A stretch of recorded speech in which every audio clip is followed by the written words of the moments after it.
Não só palavras tolas que se dizem não basta.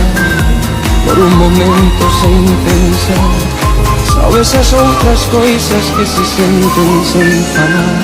Por um sorrir, um abraçar. Oh amor, oh amor, oh amor, oh amor.